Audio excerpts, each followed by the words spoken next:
Hey everybody, how's it going? This is Kevin from Audio Digital, and I'm going to do another Falcon tutorial about the architecture, but today I'm going to focus on effects and how to use effects effectively in your programs. So before we get started with that, I just wanted to go over a few kind of helpful tips. One is that when you have your list here and we're looking at the program, we actually are able to filter out different things using these buttons here. We can look at events. This one's for events. This one's for effects. This is for modulations. And this is for sends and so forth. So this can kind of help you find what you need quickly. And the same thing applies over here where you can make certain things come in or to disappear according to your needs. So if you're missing something, if this was unchecked and you're like, hey, I want to add an effect here, how do I do that?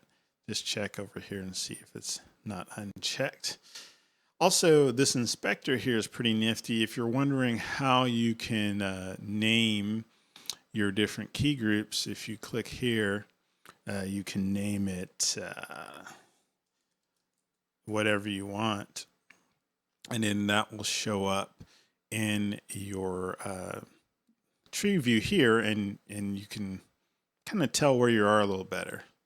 So all of the parameters for whatever you're looking at can be accessed from here. So you can change pitch, and if it's an oscillator, you can change pitch and volume and all kinds of stuff like that from this inspector. You can basically program a whole patch just using the tree and the inspector here, if you are so inclined.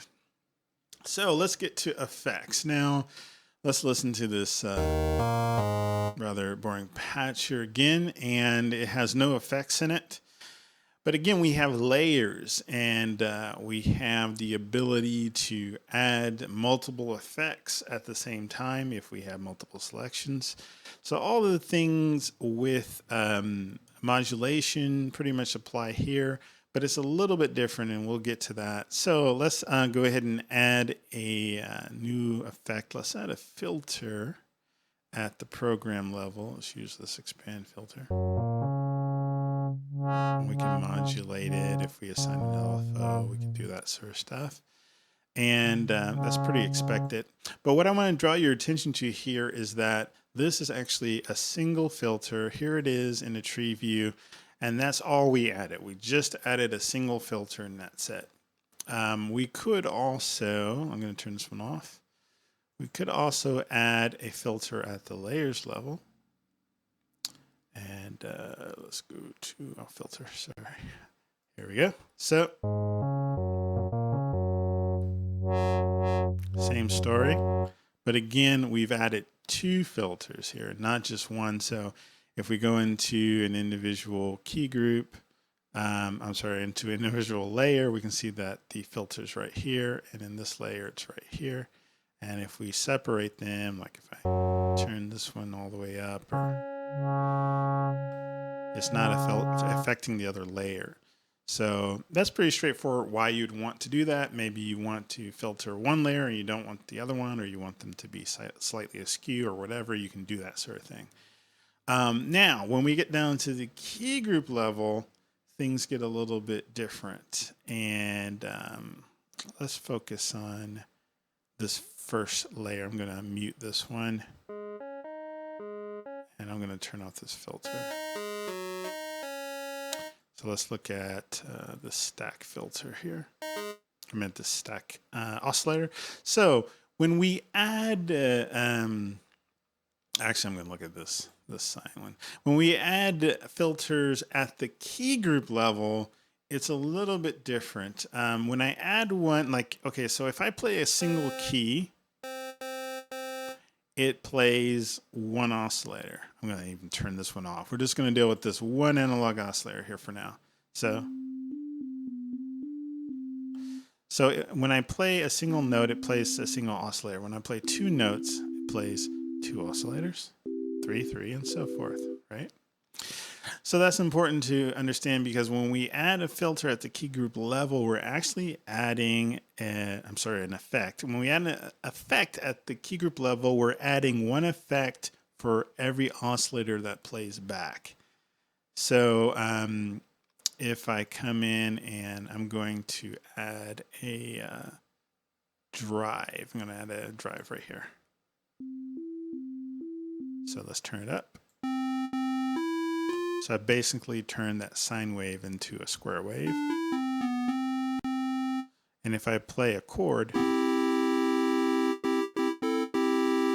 it's pretty much the same as if I just played 3 square waves, because there's a drive for every oscillator. If I add a drive at the layer level, let's go ahead and, sorry, that's a bit. Did I? Oh, here it is up here. All right, sorry. Okay, so if I add a drive at this level, and I go ahead and turn it up, and I turn this one off, that sounds pretty much the same. But if I do a chord, that's pretty different. So what's happening is all of those oscillators, the 3 oscillators, are being summed together into one signal, and that single signal is being routed through the drive, as opposed to, in this case, we have 3 oscillators, each with its own drive effect on it, and then the driven signals are mixed together.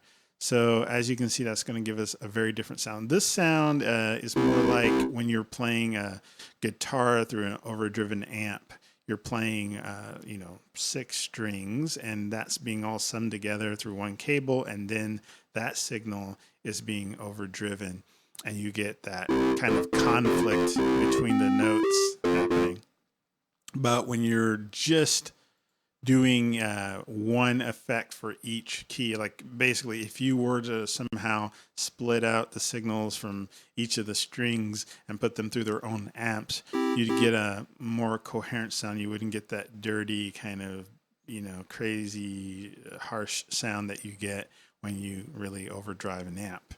So that opens up a lot of possibilities, a lot of flexibility that you can add pretty much any effect. There is a shorter list of effects that you can add at the key group level. You can add reverb, or you can add actually this diffusion reverb.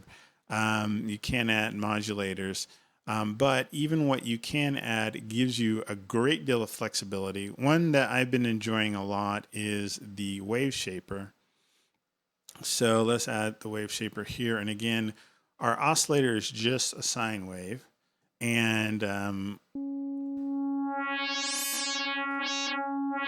can get a wide variety of sound.